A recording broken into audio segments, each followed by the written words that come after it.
Hi everyone, it's Alice, and today I have a stack of books to show you, all of which are fairly short and you can read in like a day if you want a sort of bite-sized piece of something for spooky season. We've got a mix of different things. We have some graphic novels, some classics, some horror books, a little bit of everything, and I have also included a couple of books that are more like unsettling than actually spooky, in case maybe you don't want anything spooky but you just want something shorter. And yeah, I don't really like reading super scary books anyway, so most of these just have like spooky vibes, but if you're not into that, I have a few that I feel like maybe would fit anyway.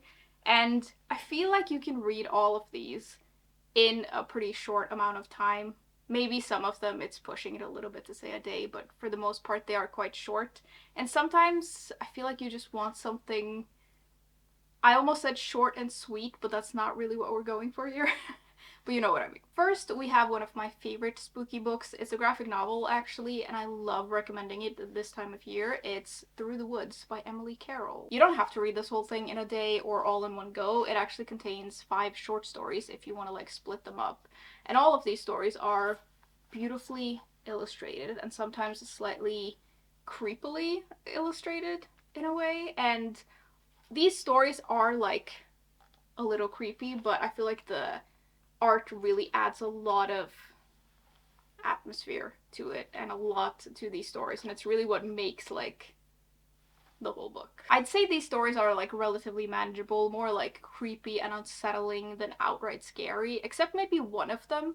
Like, I remember one of them did freak me out a little bit, but I'm very easily frightened, so I don't know if I'm the person to ask really, but I'd say that these aren't too bad. Some of the art is a little creepy though, but it's mostly just great. And I really need to reread this actually. Maybe I should do this like the end of October. It's a great book to read when it's like dark and a little stormy outside, maybe raining. Like, it's perfect for that. Secondly, we have a book that I read earlier this year. It's Victorian Psycho by Virginia Feito.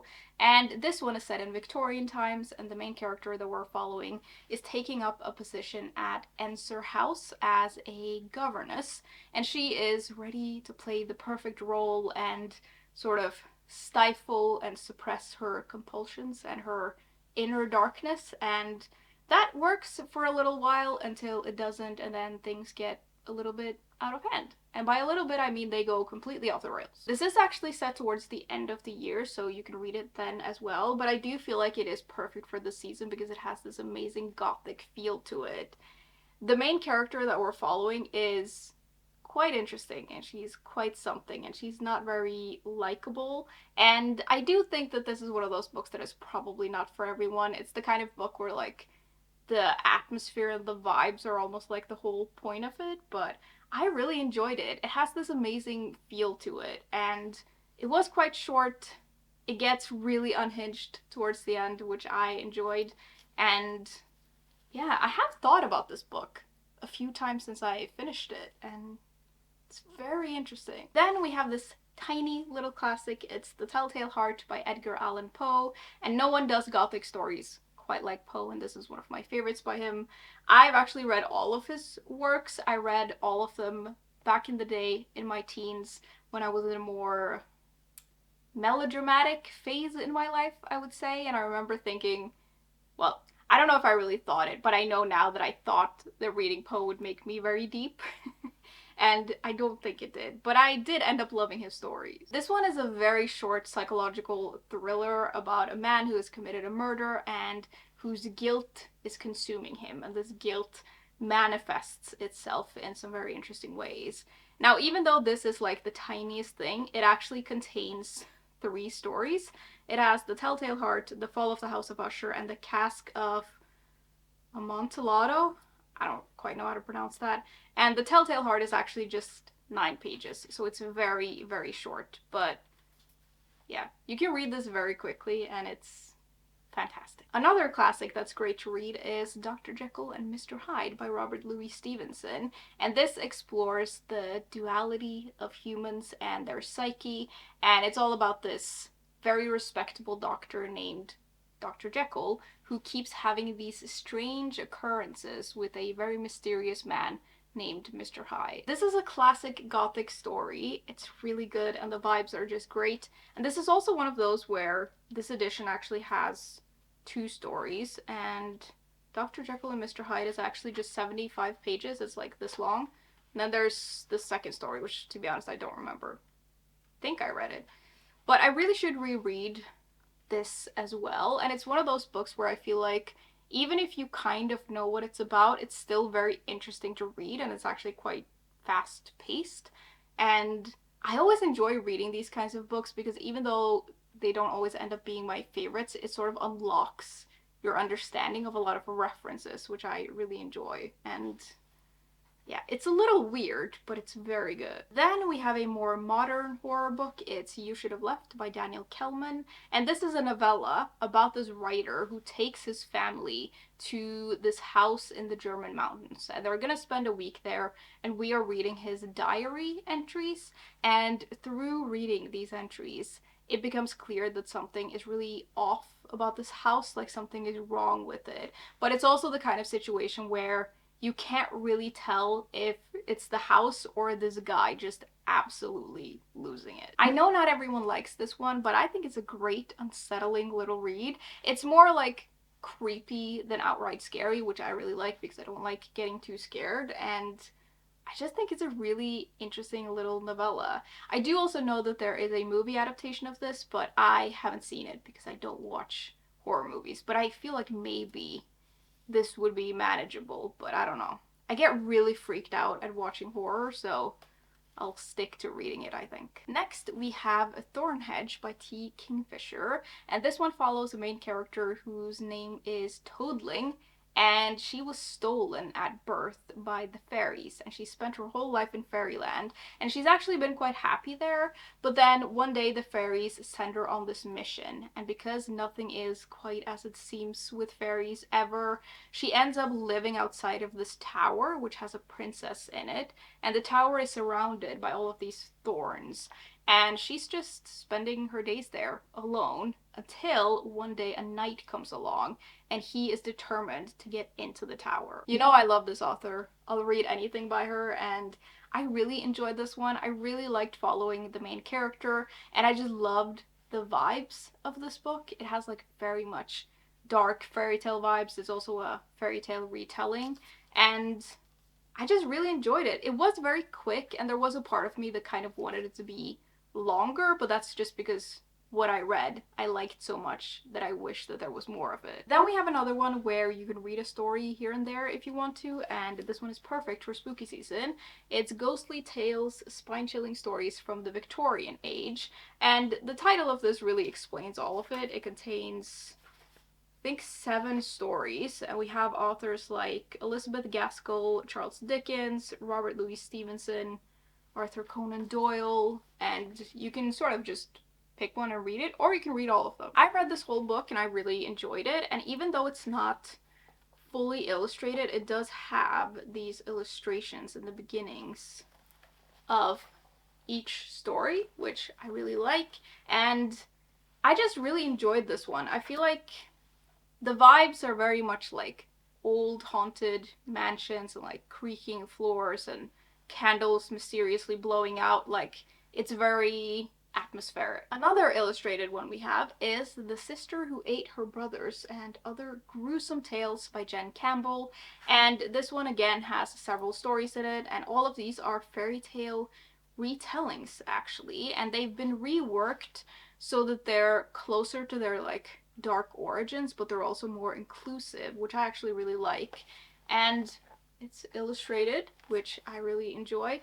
I'd say that this is probably meant for like younger people, but I read it as an adult and I really liked it. But I think that my niece and nephew would really like this one as well, and I feel like the illustrations really add a lot. I love a good fairy tale retelling, so it's no wonder that I really enjoyed this. And again, it sort of leans more into the darker part of fairy tales, which I really enjoy. Back to a classic, we have Always Lived in the Castle by Shirley Jackson, and again, this is a great gothic story, and it basically tells the story of this family who lives quite an isolated life in this village. And years before, there was a poisoning in that family, so a lot of people in the family died actually. And it was sort of suspected that maybe one of the remaining people is the one who did it. And the story is basically all about the people who survived, who are still living in this house. The story sort of takes off when this cousin arrives, and this stirs things up a little bit. The vibes in this one are excellent. It's a little mysterious, a little creepy, and it's really, really good. It's not outright scary, I would say. It's more like atmospheric and a little spooky. Then we have some more books by T. Kingfisher. We have What Moves the Dead and What Feasts at Night, and these are in the same series. What Moves the Dead follows this retired soldier who gets word that their childhood friend is dying. So they rush to their friend's side, and they get to this house, and everything is just overgrown. Like the house, the lake, and things are just very strange, and like the animals around the house are acting very strange, and so is their friend. What Feasts at Night follows the same main character as the first book, and it's sort of set after the events of this one. And it's about the same main character who needs a little bit of a break, so they decide to go to their hunting lodge deep in the forest. And they haven't been there for a long time. And then they get there, and things are strange. It's very silent, and it's like weirdly silent. And the people in the nearby village, they don't want to go anywhere near this hunting lodge because they believe that there is a creature there who steals your breath when you're sleeping, which is obviously not good. Both of these books are creepy and unsettling. I really enjoyed the setting of both of these, and I really like the way this author does horror, because it's like creepy and unsettling and a little bit scary, but it's not too bad. And both of them are very atmospheric, and I really like the main character that we're following in here as well. They have a very interesting sort of backstory, and I'm enjoying learning more about them. There is a third book in this series as well, which I think is out, but I haven't gotten it yet, but I really want to, because these ones were just really good. Very, very atmospheric, kind of gothic, and just, yeah, creepy. We then have another graphic novel. It's The Firelight Apprentice by Bree Paulsen, and this one is a fantasy graphic novel, and it's set in this city powered by magic, and we meet these two sisters, the youngest of which is coming into her magical powers as she needs to be sent away to be trained. And when this traveling group of magicians comes to town, they offer to take her in and train her, and they decided this is a great opportunity for her, so she decides to go with them. The elder sister is a little bit apprehensive, but she eventually agrees, and the story sort of takes off from there. This is a book both about sort of sisterhood and family, but also about magic and some darkness lurking, because of course there's a little bit of that. And this is for the most part very like cozy and wholesome, but it does have a little bit of spooky stuff towards the end, which I really enjoyed.